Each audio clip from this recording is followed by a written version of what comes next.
Halo, hari ini kita akan belajar tentang bagaimana memenuhi kebutuhan mobilitas dan transportasi pasien. Kita akan belajar tentang bagaimana posisi fowler, kemudian posisi semi-fowler, posisi lateral, dorsal recumbent, sim, dan lembek. Selamat menyaksikan. Pada saat fase pra-interaksi yang Anda lakukan adalah yang pertama itu membaca reka medik, kemudian Anda mencuci tangan, kemudian ingat pada saat Anda mencuci tangan bisa Anda melakukan menggunakan air maupun menggunakan hand rub. Nah, pada saat situasi COVID seperti ini ada beberapa protokol yang harus dilakukan. Protokol tambahan yang harus dilakukan yaitu Anda harus memakai gaun tambahan untuk melindungi Anda supaya jangan terkena corona. Kemudian selain Anda menggunakan gaun tersebut, Anda juga harus menggunakan masker maupun sarung tangan sesuai dengan protokol yang tersedia sebelum Anda kontak langsung dengan pasien. Hal ini berguna agar Anda terlindungi dari penyakit corona maupun si pasien juga yang sementara sakit juga terlindungi dari penyakit corona, karena pada saat ini memang sedang terjadi Ketika Anda datang ke pasien, ingat jangan lupa mengucapkan salam. Kemudian Anda menutup sampiran kiri dan kanan untuk menjaga privasi si pasien. Untuk posisi semi-fowler, Anda cukup untuk menaikkan tempat tidur setinggi 45 derajat.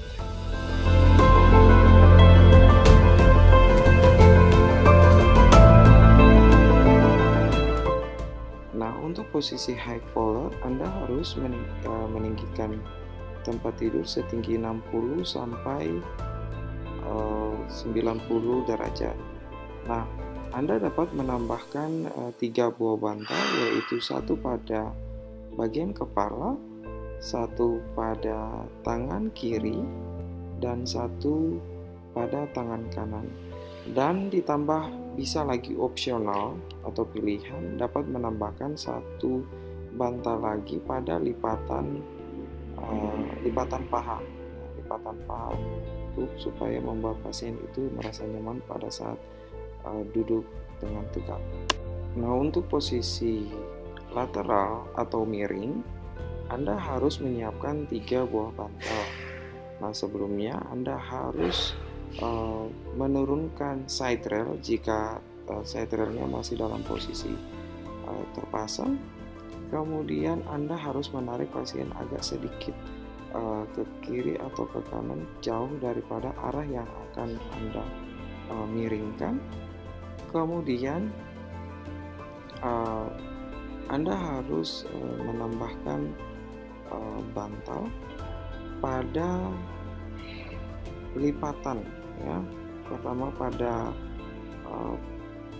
punggung bagian belakang untuk menjaga keseimbangan dari si pasien agar jangan kembali lagi ke posisi semula, ya. Kemudian dilanjutkan dengan posisi pasien, bantal yang satu lagi itu diletakkan di bagian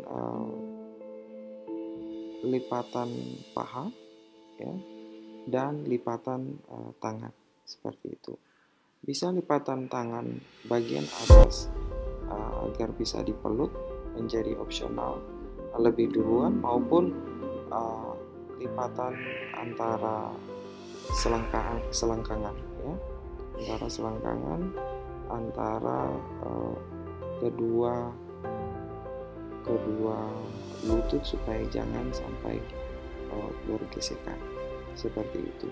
Dan jangan lupa Anda dapat mengganti bantal kepala atau membalikannya, karena biasanya ketika pasien itu tidur lebih lama terdapat tekanan pada bantal yang membuat komposisi bantal itu menjadi lebih keras seperti itu. Jadi Anda harus sangat kreatif dalam mengatur posisi si pasien. Jadi intinya adalah satu bantal di kepala, satu bantal untuk menyangga punggung, satu bantal menyangga lipatan tangan, dan kemudian satu bantal untuk menyangga selangkangan.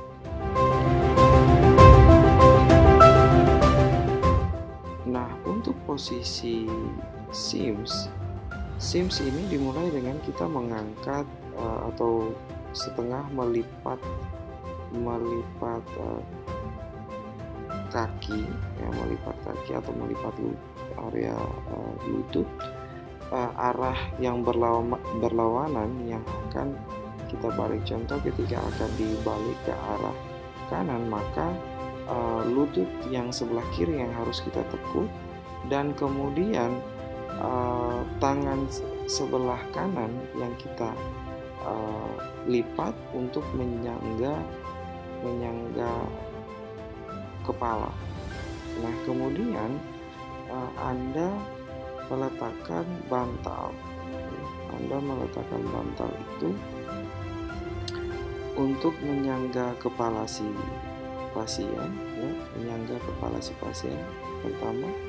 Kemudian menyangga bagian perut, ya, menyangga bagian perut bagian depan. Kemudian bisa juga ditambah dengan kita menyangga tangannya yang terlipat bagian belakang. Jadi posisi Sims ini adalah posisi yang kemiringannya lebih tinggi dibandingkan dengan posisi lateral atau miring. Kalau miring itu hanya miring dalam posisi 90 derajat. Namun ketika posisi Sims ini sudah dalam posisi hampir tidur tengkurap, ya, hampir tidur tengkurap,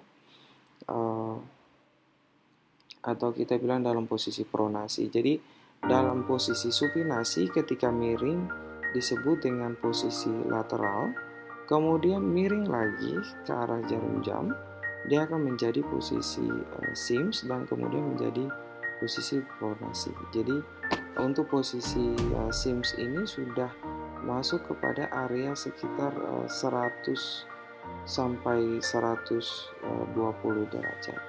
Ya. Nah, kemudian untuk posisi litotomi ini merupakan posisi awal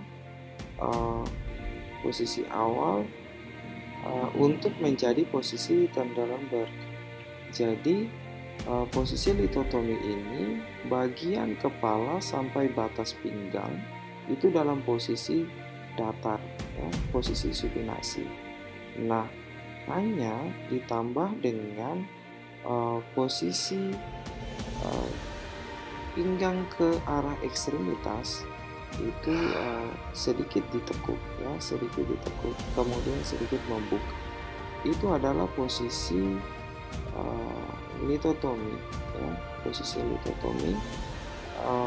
Jadi posisi arah bagian kepala kemudian sampai di pinggang dalam posisi datar, ya, posisi datar. Nah, sedangkan posisi kedua kaki itu diangkat, ya, diangkat. Jadi posisinya seperti huruf L, posisi huruf L. Tidak ada kemiringan apa-apa, hanya murni kedua kaki yang diangkat, ya, seperti ini. Ini adalah posisi litotomi seperti itu.